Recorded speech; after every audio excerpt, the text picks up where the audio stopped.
In this video, I'll be showing you 43 tips and tricks in 99 Nights in the Forest that most players don't know about. I'll show you how to get double loot from red chests, hug the owl, and tons of other tips I've learned. After watching this, you'll be able to survive 500 days easily, so stick around until the end and subscribe if you like this video. Number 1. Whenever you see a mine like this, it's your lucky day. Mines always spawn 5 coal, so if it's early game, mines are the best structure to give you fuel. There are always 5 pieces of coal, so look around the mine until you found all of them. There are 2 to 3 pieces of coal in the mine carts, and 2 to 3 more pieces lying around the outside. If you take all of that coal back, you'll be able to upgrade the campfire very soon. Number 2. If you want to get a ton of wood, most people know that you should plant all your saplings close together to be able to chop them at once. But most players don't actually know that if you have too many trees planted together at once, it's going to be hard to chop them down all at once. Instead, if you're trying to farm as much wood as possible, you should plant all the saplings you get in a U-shape close to your campfire. If you plant them in a U-shape instead of right on top of each other, you'll be able to hit every tree at once more easily, and in that way you can chop down the trees much quicker. This saves a lot of time. Number 3. If you want more classes and you don't have diamonds, which is the situation most of us are in, you can look at the badges page and see all the badges you've forgotten to complete. If you finish every badge possible, you'll get a total of 70 diamonds, and if you complete all the current event badges, you'll get another 20 diamonds. Number 4. If you fish at the regular ponds with campfire level 1 to 4, you can pull up bandages. If you fish at the ponds with bones at campfire level 6, you can get free medkits. This is a very easy way to stock up on medkits if you're running low. Number 5. If you want to survive 500 nights, make sure you always keep your fire burning. As soon as your fire runs out, the nights get really scary. The deer gets faster, more aggressive, and can enter your camp, so you're not even safe there anymore. Always put fuel on the campfire because you do not want that angry deer after you. Number 6. If you're trying to level up your campfire quickly, take the coal that's near spawn and 1 log to get to level 1. Then for the next level, go loot and find more coal. For level 3, you just need 2 coal, so you can quickly get the campfire to level 3 if you look in the right places. Check the graves, small wall segments, or inside fallen trees, since coal often spawns there. Number 7. All the stews you make in the crock pot fill the same amount of hunger, so you don't get a better stew by throwing in rare ingredients like cake or shark. Just use carrots since they're easy to farm and you'll get the exact same result. You can put in almost anything: apples, raw meat, ribs, cooked or not, sharks, eels, chilies, jellyfish, morsels, even swordfish, but it won't improve the stew. Carrots are the easiest and smartest choice.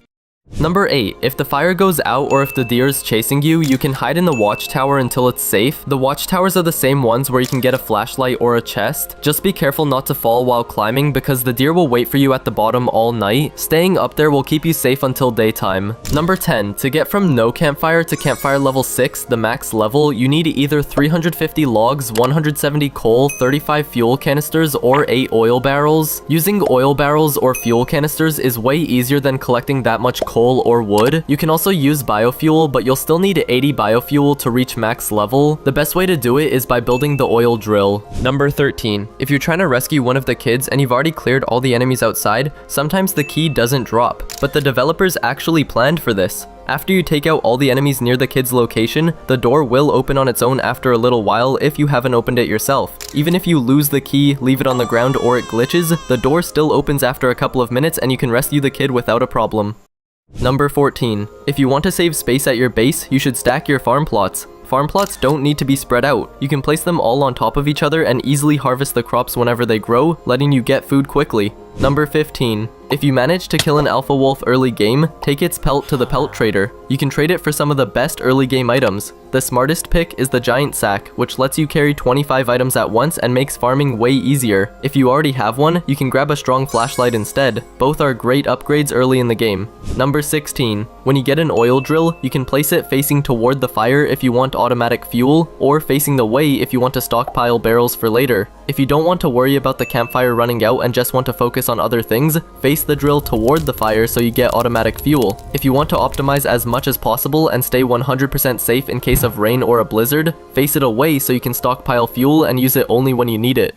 Number 17. If you don't have enough diamonds for classes, one of the best ways to get more is by going to update parties. At the last one, they gave out 50 diamonds for free, so always go to update parties. They're worth it and a lot of fun. Check the game's Roblox page to see when the next update is happening. The parties usually last about an hour and you'll get at least 20 diamonds, sometimes way more. Plus, you get to see all the new content before anyone else. Another way to get diamonds is through giveaways. I actually have a giveaway running right now that you can join on my Discord server. You can also find new friends to play with or even play with me in future videos. The link is in the description if you want to join. Number 19. If you want to survive in the snow biome for as long as possible, there's a setup that makes you almost immune to freezing. If you get 2 mammoth tusks and 2 wolf pelts, you can craft the mammoth helmet, which is the best clothing for the snow biome in the entire game. With that, you're already very protected against the cold. If you stack it with the big game hunter class, you get the highest possible resistance to freezing. With this class, you can consume pelts from animals like wolves or bears, and if you consume 3 Arctic fox pelts, you'll gain even more resistance to the cold. Then, you can finally roam the snow biome without a problem.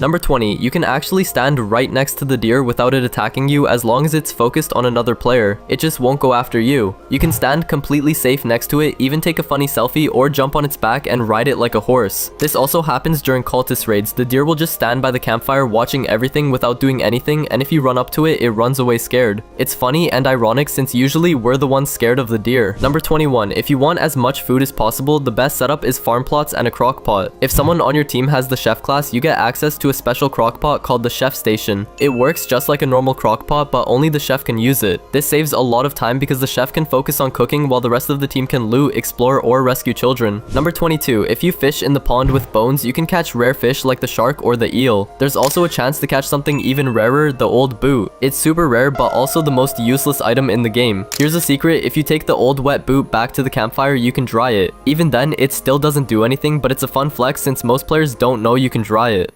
Number 23. Whenever you see one of the large houses, be prepared that there will always be one guaranteed wolf inside. Make sure you're ready to kill it as soon as you go in. Have a weapon or a gun ready so you can take it out quickly and not get caught by surprise. Number 25. If your sack is almost full and you need to pick up food from a wolf or a bear you just killed, always pick the steak over the morsel. Steak restores much more hunger than morsel, so prioritize carrying steak whenever you have to save sack space. This way you'll never go hungry. Number 26. Beds don't actually need full space between them to work. You can overlap them slightly and save a lot of space in your base. You can even stack multiple beds on top of each other if you want. This is an easy way to fit more beds without taking up your whole base. Number 27. Whenever your camp gets attacked by a cultist raid, always go for the red cultists first. They use crossbows and are the most annoying to deal with. Take them out quickly so you don't get shot from far away while fighting the others. Number 28. You can save your friends from the deer. If the deer is chasing one of your teammates and they are low on HP, flash it with your flashlight and then stand close to it. Once it gets stunned, it will switch targets and chase you instead. The deer only chases one player at a time, so your friend can escape back to the campfire safely. Just be careful not to die while playing hero.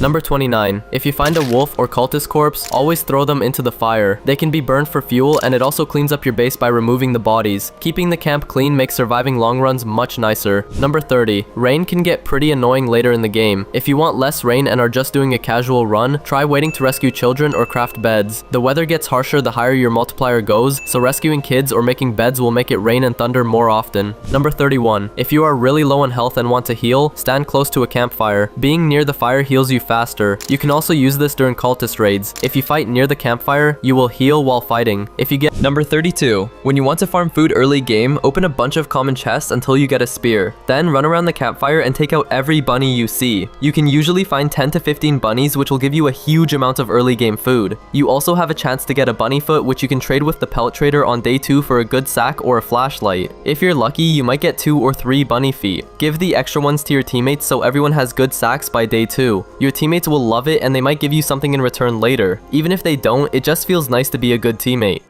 Number 33. When your campfire is level 4, you shouldn't use wood on it. Wood barely helps at level 4 or above. Instead, use oil barrels or fuel canisters to level up your campfire. Put all the wood you collect into the grinder so you can use it to craft the items in the crafting bench, which require a lot of wood. Number 34. If you are new to the game and don't have many diamonds yet, the best starter classes are the Gambler class, the Lumberjack class, or the Alien class, depending on how many diamonds you have. If you only have 25 diamonds, you can get the Scavenger class, which gives you 2 extra sack spaces. However, you should try to save up for the Gambler class instead, which costs 55 diamonds and is one of the best early game classes for its price. It starts you off with a random item, and if you get it to level 2, all chests you open will have a 60% chance of upgrading their drops. If you have patience, you can save up for the Alien class, which costs 100 diamonds and is considered the most worth it class in the game for its price. You get one of the best classes for only 100 diamonds compared to having to spend 600 diamonds for the Cyborg or Pyromaniac classes. It's a great deal because you get the ray gun with infinite ammo, allowing you you to rescue the children right away. Number 35. Another cool item you can grab is the alpha wolf head. If you go inside a normal house, you'll see this huge trophy with an alpha wolf's head hanging on the wall. If you've got a hammer, you can actually take it down and bring it back to your base. It doesn't really do anything special, but it looks super cool, and it's kind of funny to hang it up and taunt all the wolves with their family member's head on your wall. It's a great way to flex on your friends or make your base look awesome.